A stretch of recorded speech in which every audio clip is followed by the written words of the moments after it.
Cordial saludo, soy Lucero Álvarez Miño, profesora del Departamento de Física y Química de la Facultad de Ciencias Exactas y Naturales, Universidad Nacional de Colombia, sede Manizales. Y estamos en otra sesión del curso Física, Electricidad y Magnetismo. Hoy vamos a hablar de un efecto que se llama el efecto Hall. Hall es el apellido de quien lo descubrió. Entonces, ¿de qué trata el efecto Hall? De eso vamos a hablar hoy, pero todo comienza con la pregunta: cuando tenemos algún material conductor, o también puede ser un semiconductor, ¿quiénes o cuáles son los portadores de carga? Es decir, ¿quiénes son los que están llevando la corriente? ¿Son portadores de carga positivos o portadores de carga negativos? Tendemos a pensar siempre, sobre todo cuando hablamos de metales, en los electrones, porque efectivamente en los electrones, primero que todo, son mucho menos masivos que pueden ser los iones positivos, entonces más fácil que se muevan de manera coordinada cuando se aplica una diferencia de potencial, una fuerza eléctrica. Sin embargo, en algunos otros materiales, como los semiconductores, los portadores de carga no necesariamente son los electrones. Sobre portadores de cargas en materiales y clasificación de los materiales según sus propiedades eléctricas, ya seguramente algo se habló en el pasado. Pero entonces veamos cómo se resolvió esta duda. ¿Qué hacer? ¿Cómo saber si los portadores de carga en un material son positivos, cargas positivas o cargas negativas? Entonces, en esta diapositiva se insinúa pues que por un conductor, una lámina conductora, hay una corriente, está mostrada con esa flecha azul, y la pregunta es: ¿qué pasará si le aplico un campo magnético transversal, ¿cierto? Perpendicular a esa lámina de corriente. Y el efecto, que sabemos va a ser de acuerdo a la ley de Lorentz, si el efecto de ese campo magnético sobre esos portadores de carga me puede ayudar a resolver la pregunta de quiénes o qué cargas son las que se mueven en un determinado material. En esta representación tenemos entonces una lámina de un material, es rosadita, y esa lámina, por esa lámina hay una corriente. Si los portadores de carga son positivos, sabemos que la dirección del movimiento de esos portadores sigue la misma dirección de la corriente, mientras que si son electrones, estos se mueven en sentido contrario pues, a la convención de la corriente. Y veamos entonces qué pasa en uno u otro caso. Si las cargas son positivas, que son las rojitas, o si las cargas son negativas, las verdecitas, ¿cuándo se aplica? Además de una diferencia de potencial, además se aplica un campo magnético perpendicular a esa placa conductora con corriente. Pasemos entonces a mirar en este dibujo y a rayar cómo son las fuerzas debidas a ese campo magnético sobre esas cargas en movimiento. Entonces, revisemos, recordando la ley de Lorentz, qué pasa pues con el portador positivo. Tenemos la velocidad en esta dirección, como indica la flechita roja, y tenemos entonces nuestro campo magnético que entra, y hacemos el producto cruz B. Como la carga es positiva, entonces nuestra fuerza magnética nos va a llevar aquí nos va a llevar nuestro portador de carga ahí, en esa dirección, ¿cierto? Entonces, las cargas eléctricas positivas se van a mover y se van a ubicar en ese lado de nuestra lámina. Si en cambio, y obviamente en el otro extremo va a quedar ¿qué va a quedar? Pues va a quedar una deficiencia de cargas positivas, entonces tenemos que hay una acumulación de cargas positivas en la parte superior y tenemos cargas negativas en la parte inferior. ¿Listo? Bueno, ahora veamos el otro caso. El otro caso es que tenemos una carga negativa con la velocidad v en esa dirección que se muestra con la flechita morada. Hacemos el producto cruz. Si hacemos el producto cruz B, nos da una flecha B cruz B hacia abajo. Pero como la carga es negativa, la fuerza magnética que aquí nos resulta también está orientada hacia arriba, según este dibujo. Entonces ahora se van a acumular, son cargas negativas arriba y cargas positivas abajo. En conclusión, dependiendo quién se mueva, que se mueva, tenemos entonces, aquí abajo vamos a resumir, si tenemos cargas positivas, arriba se acumulan las cargas positivas, ellas son las que realmente se mueven y generan entonces una diferencia de potencial. Si las que se mueven son las cargas negativas, ellas se mueven hacia arriba y nos quedamos con una acumulación de cargas positivas en la parte inferior de nuestra lámina. Es decir, si yo mido la diferencia de potencial o voltaje que se induce por esta acumulación de cargas, debido a esta acumulación a la fuerza magnética ejercida por ese campo transversal perpendicular a nuestra lámina conductora, dependiendo del signo de este voltaje, se llama voltaje Hall, es que yo voy a saber si las cargas que se movieron fueron positivas o negativas. Cambia el signo del voltaje dependiendo de quiénes o de cuáles son las cargas que se acumulan en la parte superior. Listo. Entonces vamos al caso, sigamos aquí en nuestro tablero y miremos simplemente el caso entonces que tenemos que las cargas que se mueven son negativas. Entonces dijimos que por la acción de la fuerza magnética debido a ese campo magnético externo perpendicular a la lámina, se nos acumulan unas cargas, surge una diferencia de potencial, surge un campo eléctrico transversal. Entonces, esa fuerza eléctrica transversal, ¿cierto? Vamos a escribir aquí, esa fuerza eléctrica transversal es igual en magnitud a Q por E. Eso fue lo que se aprendió en la parte del curso relacionada con campo eléctrico.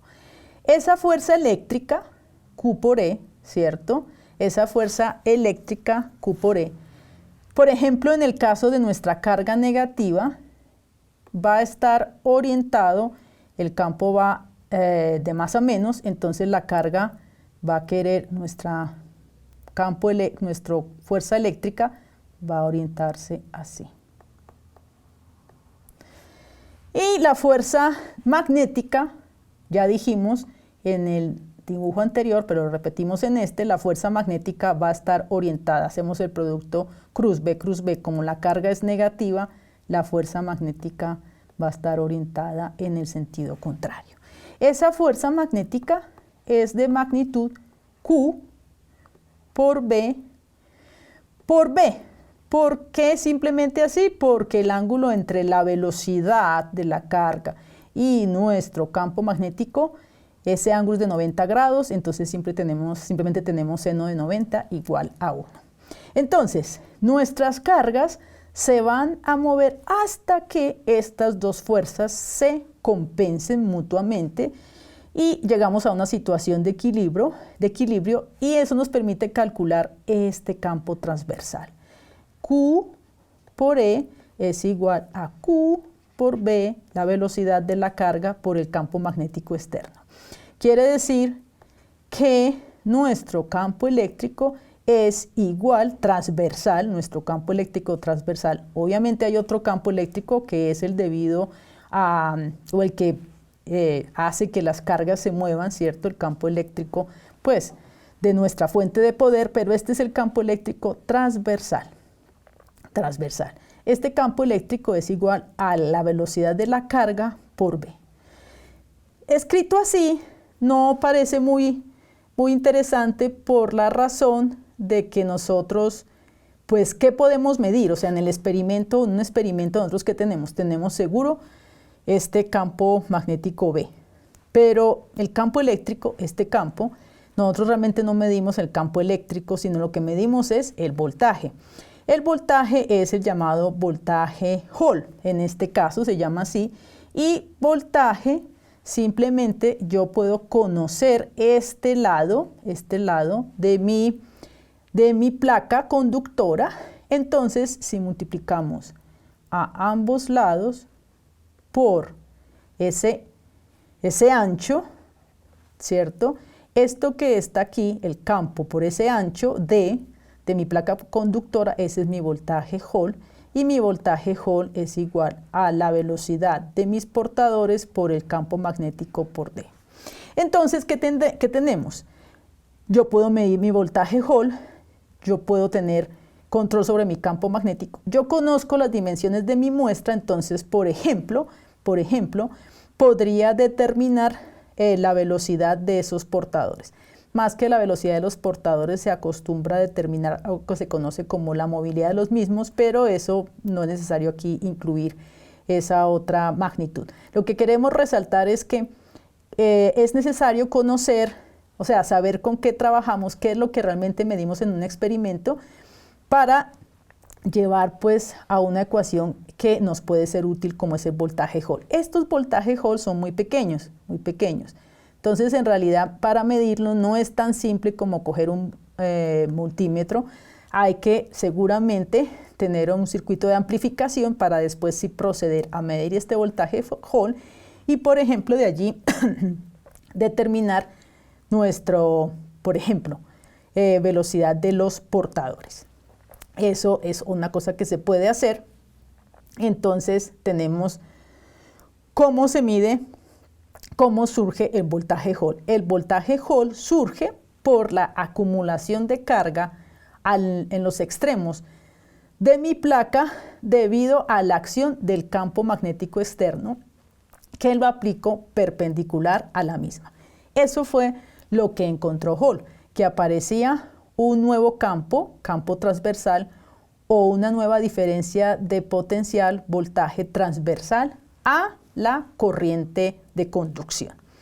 Entonces, por el signo de ese voltaje Hall, como dijimos anteriormente, se puede determinar cuál es el signo de los portadores de carga y se pueden determinar otras cosas. Veamos en nuestra filmina siguiente que nos permite aquí, estamos resumiendo, que nos permite calcular el efecto Hall.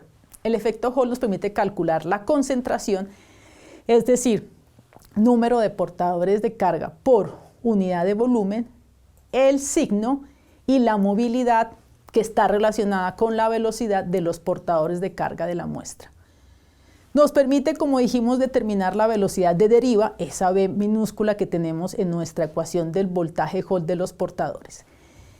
Pero el efecto Hall también nos puede ayudar a determinar ese campo, nos puede ayudar a determinar campos magnéticos, nos puede ayudar a medir, a determinar campos magnéticos. Una de las aplicaciones más importantes del efecto Hall se conoce como sonda Hall.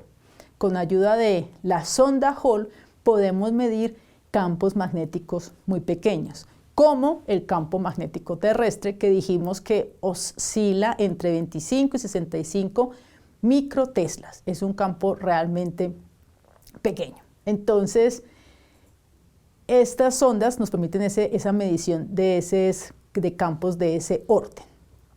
Entonces, para afianzar lo que hemos visto sobre el campo de Hall, sobre el efecto Hall, primero recordemos que existe una relación, lo mostramos aquí en esta diapositiva, entre el campo eléctrico transversal y el campo magnético perpendicular al conductor. Esa relación es, el campo eléctrico es igual a la velocidad de deriva de los portadores por el campo magnético aplicado, y existe una constante Hall que se define como 1 sobre Qn.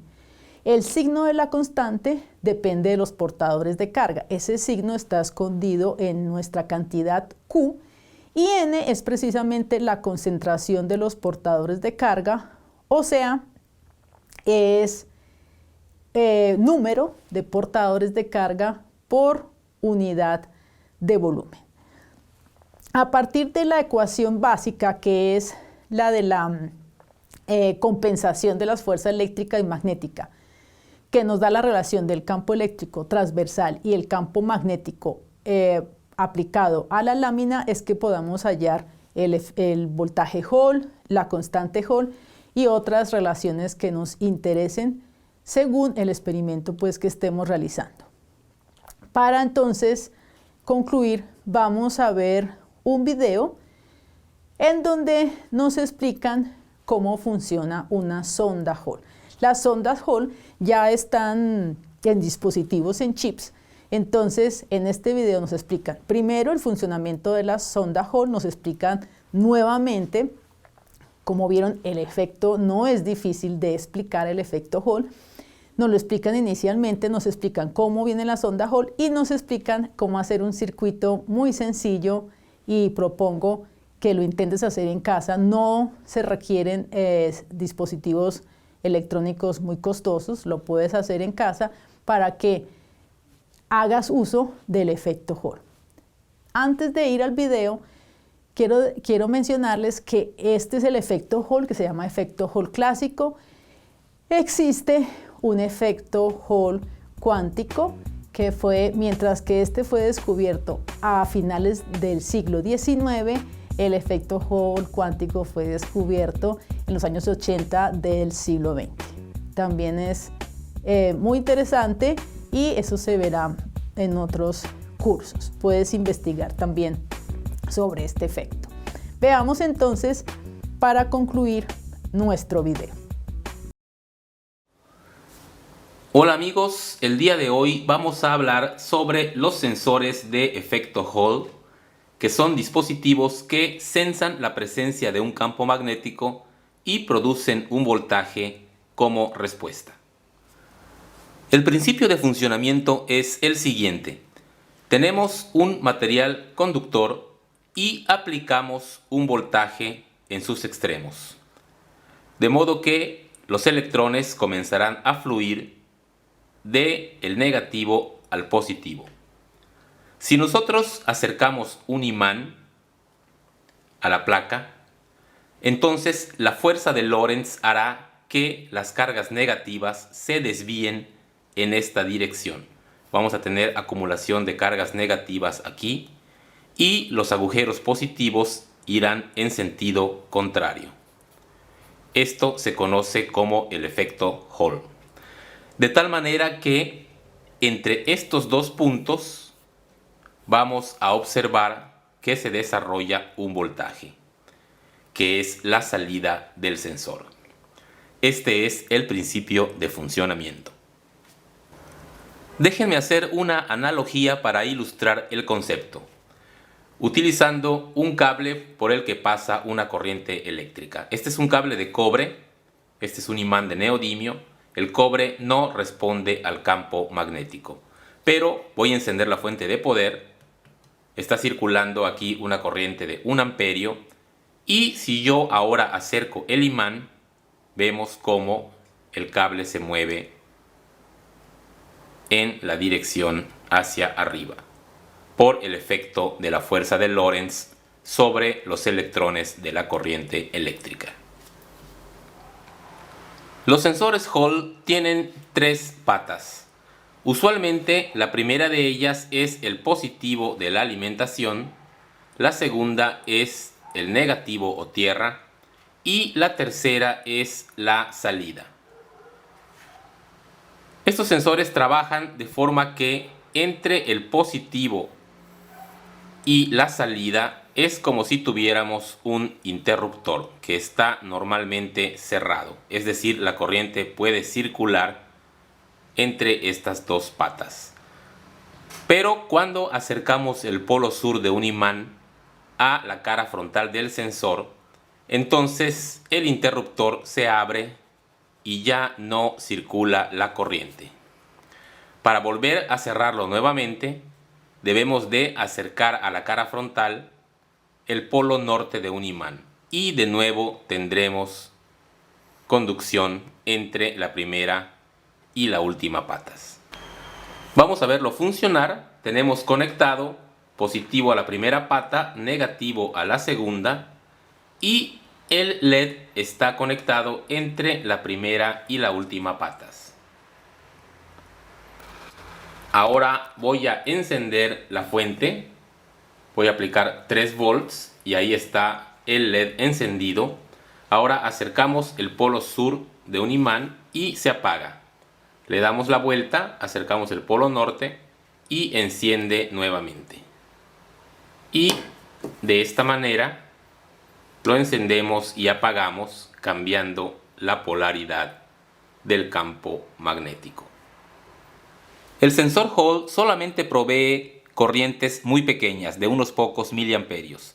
Para poder manejar cargas que requieran más corriente e incluso de corriente alterna, debemos de añadir al circuito un transistor y un relevador.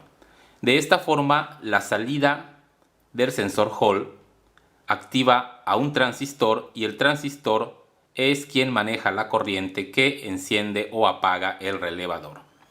Y en turno, el relevador es quien puede encender y apagar una carga, en este caso un foco que está conectado a una fuente de 110 volts de corriente alterna.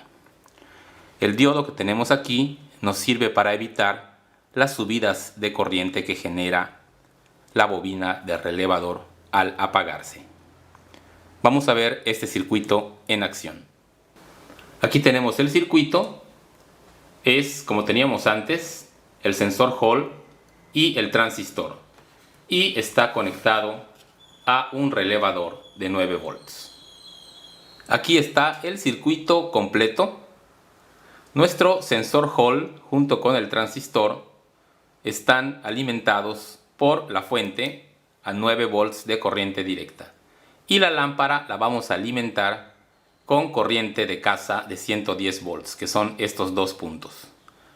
De aquí viene directo a la lámpara y el otro lado de la lámpara se conecta al común de los contactos del relevador. El otro punto de la corriente alterna se conecta al contacto normalmente cerrado del relevador. Vamos ahora a verlo funcionar.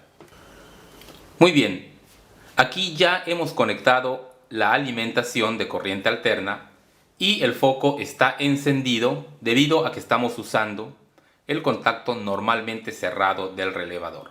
Ahora voy a encender la fuente y el foco se apaga, ya que recordemos que el sensor Hall, cuando no recibe campo magnético, está normalmente cerrado.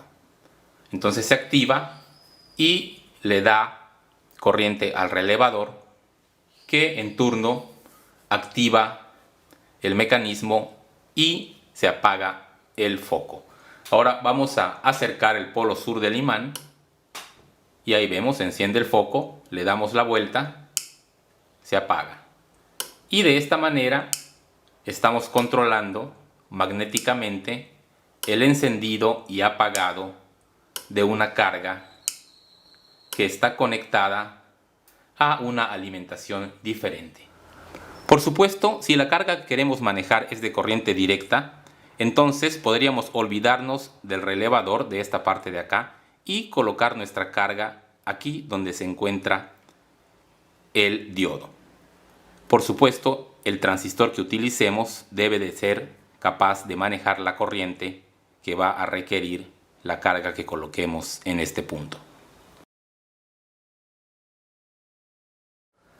Muchas gracias por su visita al canal, espero que encuentren esta información interesante, pero sobre todo útil, y nos vemos en el próximo programa.